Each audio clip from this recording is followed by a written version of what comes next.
اور کہا جاتا ہے تمہارا دن رات مولا کے ذکر سے بھرنا چاہیے. میں نے کہا جو بھی یہ کام کر رہا ہے اچھا کام کر رہا ہے, مولا کا ذکر کروا رہا ہے, مولا کی باتیں کروا رہا ہے. اگر کوئی مولا علی کا ذکر کر رہا ہے بہت اچھا کر رہا ہے, اگر کوئی رسول کا ذکر کر رہا ہے بہت اچھا کر رہا ہے, اگر کوئی سیدہ کا ذکر کر رہا ہے بہت اچھا کر رہا ہے, سب کچھ کرو. لیکن میں نے کہا جو بھی آ کر ایسے ذکر کرے, تجھے ہدایت دے یا مولا کی معرفت دلائے, سب سے پہلے اس بندے سے اس کی ڈائریکشن کا پوچھنا کہ اس زمانے میں تیری ڈائریکشن کہاں ہے. بڑے سے بڑا نوح خان بھی ہونا, بڑے سے بڑا خطیب و ذاکر بھی ہونا, بس یہ پوچھنا تیری ڈائریکشن کہاں ہے. اس زمانے میں غیبت کبریٰ میں اگر صغرا ہوتی تو نواب اربعہ تھے, آج تیری ڈائریکشن کہاں ہے. اور کہتا ہے مولانا پریکٹیکلی میں گیا اس شخص کے پاس اور میں نے اس سے پوچھا کہ آج تیری ڈائریکشن کیا ہے, تقلید کرتے ہو یا نہیں. کہ بات کو گول کر کے چلا گیا. میں نے کہا یہ تجھے بھی گول گھماتا رہے گا, کبھی جنت تک لے جا نہیں سکتا. جس کی اپنی ڈائریکشن نہیں وہ تجھے کہاں تک لے جائے گا. جب تک ہماری ڈائریکشن پتہ نہ ہو, اور کھلا چیلنج دے رہا ہوں پورے عالم تشیع میں جن شیعوں کی ڈائریکشن کا پتہ ہے وہ شیعہ آج دنیا میں سرخرو ہیں, ظلم کا مقابلہ کرنے کی صلاحیت رکھ رہے ہیں. وہ لبنان کے شیعہ ہوں, وہ ایران کے شیعہ ہوں, وہ عراق کے شیعہ ہوں. جب ڈائریکشن پتہ ہوتی ہے, اور دشمن یہی چاہتا ہے کہ تمہاری ڈائریکشن کو مٹا دے. ایک سفر میں بھی بندہ جاتا ہے تو معصوم فرماتے ہیں ایک کو رہبر بناؤ, ڈائریکشن ایک بناؤ. دو لوگ بھی سفر میں اگر لیڈر بن جائیں تو وہ سفر, وہ قافلہ ناکام ہو جاتا ہے.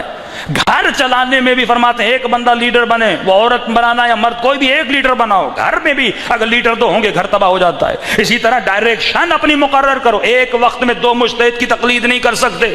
کیوں؟ تمہاری ڈائریکشن ایک ہونی چاہیے. یہ اجتہاد جو تشیع کو دے کر گئے, یہ معصومین شیعت کی ڈائریکشن بنا کر گئے کہ اگر تیری ڈائریکشن نہیں تو خسرت دنیا والآخرہ ہے. دشمن بڑی آسانی سے تمہارے جوانوں کو گمراہ کر سکتا ہے, اور اسی سے ڈر رہا ہے کہ ان کی ڈائریکشن کو بدلا جائے. کہ پاکستان کا مشہور نوح خان, جب اس سے سوال ہوا کہ بھائی بتا تیری ڈائریکشن کیا ہے فقہی مسائل میں, کہ بندہ بیمار ہو تو ڈاکٹر کے پاس جائے, لیکن اسے بڑا مشکل لگتا ہے کہ شرعی مسئلہ ہو میں مولوی کے پاس کیوں جاؤں. کبھی ڈاکٹر سے نہیں پوچھا کہ پیناڈول کو کیوں لکھ رہے ہو, لیکن مولوی سے ہزار سوال کیے جاتے ہیں. کہا بھائی بتاؤ تیری ڈائریکشن کیا, کس کی تقلید کرتے ہو. تو بڑے ادب سے بڑے احترام سے بولا کہ میں غازی عباس کی تقلید کرتا ہوں. میں نے کہا آپ کا مقام بہت بلند ہے. اچھا جب فقہی شرعی مسئلہ آتا ہے تو کس سے پوچھتے ہیں؟ کہ مولانا سیدھی بات ہے میں غازی عباس سے پوچھتا ہوں. اچھا کس طرح پوچھتے ہیں, ہمیں بھی طریقہ بتائیے. کہ میں علم کے سامنے جاتا ہوں, بڑے ادب سے ہاتھوں کو جوڑ کے کھڑا ہو جاتا ہوں, غازی عباس مجھے جواب دے دیتے ہیں. میں نے کہا ٹھیک ہے, ایک مسئلہ میرے پاس بھی ہے, ذرا پوچھ کے تو بتائیے. کہ مولانا ابھی ٹائم نہیں ہے, پھر ملتے ہیں.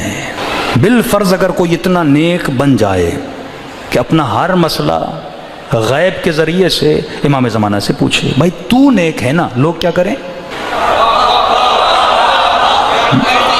ساری عوام تو اس درجہ معرفت پر نہیں ہے نا کہ سارے غازی سے مل سکیں, سارے امام زمانہ سے مل سکیں.